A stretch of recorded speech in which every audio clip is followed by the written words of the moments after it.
We also believe Palestinians and Israelis equally deserve to live in safety and security and enjoy equal measure of freedom, prosperity, and democracy. And my administration is going to continue to engage Palestinians and Israelis and other regional partners to work towards sustained calm. So there you have the first couple, the Israeli-Palestinian conflict presenting a new foreign policy challenge for the administration. The White House says the president has spoken with leaders on both sides, but the violence also exposing a major rift in the Democratic Party. Marc Thiessen's here to talk about it. Fox News contributor. Marc, good morning to you. Bernie Sanders tweet first off, followed by AOC. Sanders writes, the devastation in Gaza is unconscionable. We must urge an immediate ceasefire. The killing of Palestinians and Israelis must end. We must also take a hard look at nearly $4 billion a year in military aid to Israel. It is illegal for U.S. aid to support human rights violations. Here's more, AOC.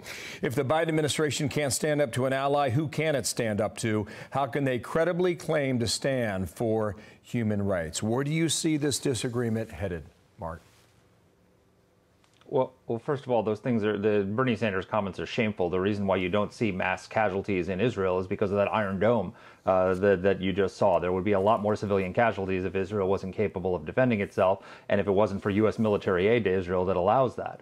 Second of all, President Biden is absolutely right that Israelis and Palestinians both have a right to live in peace. But the Israeli and Palestinian governments are not equally responsible. This conflict was started by Hamas.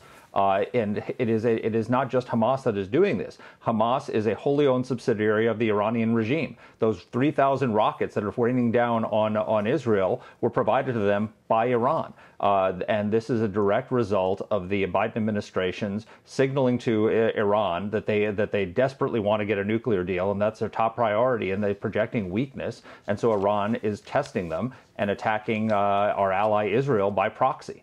This is an Iranian attack on Israel. I wanted to ask you about that in terms of the administration's push to try to get this nuclear deal re-signed and reconstituted with the Iranians. At this point, do you think that they will rethink that? I would hope so. I mean, ask yourself a simple question. Why didn't this happen under the Trump administration? John Kerry, the most gullible man in Washington, warned when Donald Trump moved our embassy to Jerusalem that this would set up set the region aflame if he did it. It didn't. It resulted in not one, not two, not three, 4 Arab-Israeli peace deals. And then within just over 100 days of the Biden administration coming in, we've all of a sudden got a conflagration going on in the Israel and the Palestinian territory. So why did this just happen? It didn't just happen out of nowhere. It's because the Iranian regime has no respect for the Biden administration. They know that they're coming with their tin cup, asking, pretty please, will you rejoin this nuclear deal? Whereas Donald Trump stood shoulder to shoulder with Israel, and there was no space between the two of them, and he had a maximum pressure campaign on Iran that put Iran on its heels. That's the difference. Yeah, Marc, there's this story from CNN, a writer, apparently a freelance contributor, as it's described. Gentleman by the name of Adil Raja. I don't know if you've heard of him. I have not.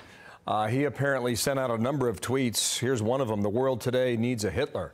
That's from May 16th. CNN in turn put out this statement.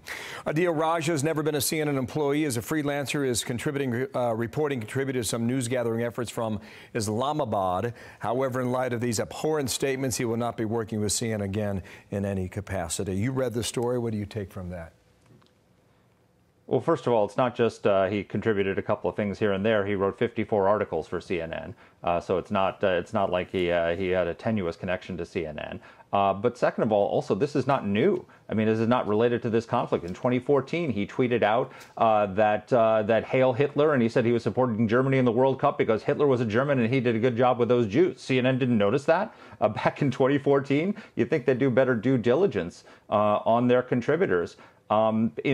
At least they got rid of him. I mean, Ilhan Omar and Rashida Tlaib, who are virulent anti-Semites, are still on their committees in Congress. Maybe the Democrats ought to take a lesson from CNN and get rid of the anti-Semites in their ranks. Marc Thiessen, thanks for following up on this morning for us. Thank you.